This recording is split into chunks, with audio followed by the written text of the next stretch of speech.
हकीम जमीन पर पड़े रेत को खाने लगता है, जिससे उसकी और भी हालत खराब हो जाती है। वो काफी चिड़चिड़ा बन चुका था। हकीम किसी की भी बातें नहीं सुन रहा था। तभी वह भागते भागते गिर जाता है और उसके मुंह से खून की उल्टियां होने लगती हैं। देखते ही देखते नजीम के सामने हकीम मारा जाता है। नजीम उसे मरते देख बहुत रोता है और इब्राहिम से कहता है उसे बचाओ, लेकिन बीच रेगिस्तान में इब्राहिम कुछ नहीं कर सकता था। तभी हकीम दूर से हाथ ऊंचा करता है। नजीम भागकर हकीम के पास जाता है, लेकिन उसके जाने से पहले हकीम दम तोड़ देता है। तभी इब्राहिम के पैरों तले जमीन हिलने लगती है। इब्राहिम भागकर देखने जाता है तो दूर से रेतीला तूफान आ रहा होता है। इब्राहिम भागकर नजीम को पकड़कर वहां से चलने को कहता है। नजीम हकीम को छोड़कर जाने को राजी नहीं था, लेकिन किसी तरह इब्राहिम उसे ले जाने लगता है। तूफान भी उनके काफी नजदीक आ गया था, लेकिन इब्राहिम किसी तरह से नजीम को बचाने में लगा हुआ था। वो नजीम को अपने कंधे पर उठाकर भागने लगता है। तभी इब्राहिम का पैर रेत में धंसने से वो जमीन पर गिर जाता है और दोनों रेत के बीच में फंस जाते हैं। रेतीले तूफान से उनकी जान भी जा सकती थी, लेकिन वह किसी तरह से डटे रहते कि इब्राहिम नजीम को अपने कंधे पर उठाकर भागने लगता है। तभी इब्राहिम का पैर रेत में धंसने से वो जमीन पर गिर जाता है, जिससे दोनों रेत के बीच में फंस जाते हैं। रेतीले तूफान से उनकी जान भी जा सकती थी, लेकिन वह किसी तरह से डटे रहते हैं और थोड़ी ही देर में रेतीला तूफान वहां से चले जाता है। नजीम बेचारा हकीम की यादों में गुमसुम बैठा होता है। इब्राहिम हकीम को समझाता है कि तुम इसी तरह हार मान जाओगे तो अपने परिवार से कैसे मिलोगे, और नजीम को अपने साथ लेकर आगे की ओर बढ़ने लगता है। तभी प्यास की वजह से नजीम चक्कर खाकर गिर जाता है। नजीम के पैरों में बांधा कपड़ा फट चुका था, जिससे नजीम को काफी दर्द हो रहा था। इब्राहिम अपने जूते को निकालकर नजीम को पहना देता है। तभी इब्राहिम की नजर छिपकली पर पड़ती है। इब्राहिम नजीम से कहता है, देखो इस छिपकली को, इसका मतलब यही कहीं पानी है। इब्राहिम छिपकली के पीछे जाने लगता है। तभी नजीम भी इब्राहिम के साथ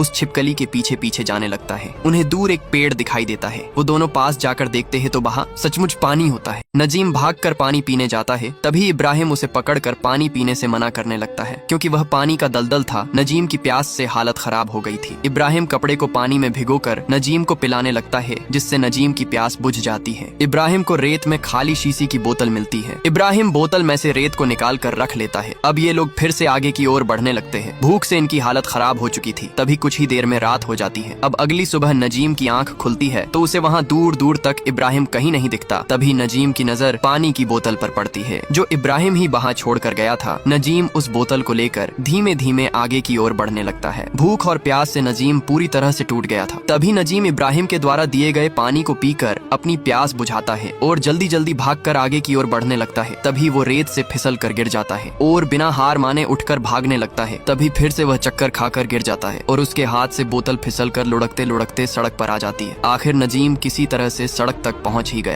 नजीम कुछ देर बाद होश में आता है और लोगों से लिफ्ट मांगने लगा, लेकिन किसी ने उसे लिफ्ट नहीं दी। थोड़ी देर बाद उधर से एक कार गुजरती है। नजीम चिल्लाकर उसे आवाज लगाता है। तभी गाड़ी ने रिवर्स लिया और उसमें से एक शेख निकलता है। शेख नजीम को कार में बिठाकर पीने को पानी देता है। नजीम जल्दी से पानी पीकर अपनी प्यास बुझाता है और पीछे की सीट पर ही सो जाता है। थोड़ी देर में वह सिटी में पहुंच गया। शेख ने नजीम को कार से उतारा और वहां से जाने लगा। नजीम ने हाथ जोड़कर शेख को थैंक्स किया। नजीम की कोई भी मदद नहीं कर रहा था, क्योंकि उसकी हालत भिखारियों जैसी हो गई थी। तभी उसे कुछ भले लोग ले जाते हैं और उसे नहा धुलाकर बालों को काटकर तैयार कर देते हैं और उसे उसके परिवार से बात भी करवाते हैं। नजीम बहुत रोता है, क्योंकि उसे अपने परिवार से बात करे कई वर्ष बीत गए थे। फिर उसे वेरिफिकेशन के लिए पुलिस स्टेशन ले जाते हैं, क्रिमिनल रिकॉर्ड चेक करने के लिए। क्रिमिनल रिकॉर्ड चेक होने के बाद ही वह घर जा सकता है। तभी नजीम की नजर बाहर लटकी क्रिमिनल तस्वीर पर पड़ती है, जहाँ उसके दोस्त इब्राहिम की तस्वीर भी होती है। वेरिफिकेशन के बाद सभी कैदियों को पुलिस वालों ने लाइन में खड़ा कर दिया। तभी वहाँ पर कुछ शेख आते हैं। तभी उनमें से एक आदमी उन्हें बताता है, अगर इनमें से किसी शेख ने तुम्हें पहचान लिया तो तुम्हें मारते मारते यहाँ से वापस ले जाएंगे। तभी वहाँ पर फिर से कुछ शेख आते हैं, जिसमें से एक नजीम का भी शेख होता है। नजीम शेख को देखकर बहुत घबरा जाता है। उसे डर था कि अगर शेख ने उसे पहचान लिया तो वह फिर से उसे अपने साथ ले जाएगा। नजीम एक आदमी के पीछे छिपने लगता है। तभी शेख नजीम को देख लेता है और उसका कपड़ा पकड़कर जमीन पर गिरा देता है। नजीम शेख का पैर पकड़कर गिड़गिड़ाते हुए कहता है, मुझे वहाँ पर मत ले जाओ। शेख कोड़े से नजीम को मारने लगता है। बाद में पता चलता है वो सब नजीम का सपना था। तभी शेख नजीम को पहचान लेता है और उसे अरबी में कुछ कहकर वहाँ से चले जाता है। तभी बगल में खड़ा वही आदमी नजीम को बताता है, वो तुम्हारा स्पॉन्सर नहीं था। अगर होता तो वह कोड़ों से मारते मारते तुम्हें वापस ले जाता। किसी और के बीजा पर आने से उसने तुम्हें उठा लिया था। ये बातें सुनकर नजीम बहुत रोने लगा। उसके बाद नजीम को 3 महीनों के लिए जेल में रखा जाता है। 3 महीने पूरे होने के बाद उसे उसके देश वापस पहुंचा दिया जाता है। 2 गांवों के बीच एक घमासान मैच होने वाला था, जहां का मुख्य अतिथि वहीं का कॉर्पोरेटर था और वो जीतने के लिए अंपायर को खरीदकर मैच फिक्स किए बैठा था। तभी एंट्री होती है अनुभवी विराज की, जो वहां का हेड अंपायर था। लेकिन लेकिन उसे देखकर मुख्य अतिथि को अच्छा नहीं लगता क्योंकि उनके बीच 36 का आंकड़ा था। फिर उसे पता चलता है कि वही अंपायर है जो उसकी पार्टी में था। अब मैच शुरू होता है और तुरंत ही उसकी पार्टी का एक खिलाड़ी रन आउट होता है, लेकिन बचाव में विराज उसे नॉट आउट दे देता है। अगले ही गेंद पर एक और विकेट गिरता है, लेकिन उसे भी नॉट आउट दे दिया, मगर अगले ही पल लेग अंपायर ने एक विकेट दे दिया। अब विराज उसे सतर्क होकर खेलने को कहता है, लेकिन फिर से एक खिलाड़ी रन आउट हो जाता है। इस बार भी विराज ने उसे नॉट आउट दे दिया। दूसरी टीम इस चाल को समझ चुकी थी। उन्होंने इस परिस्थिति में 50 रन का सोचा था, लेकिन तब तक टारगेट 150 हो चुका था। इस पर एक खिलाड़ी ने उनको 10 ओवर में ऑल आउट करने का ऑफर दिया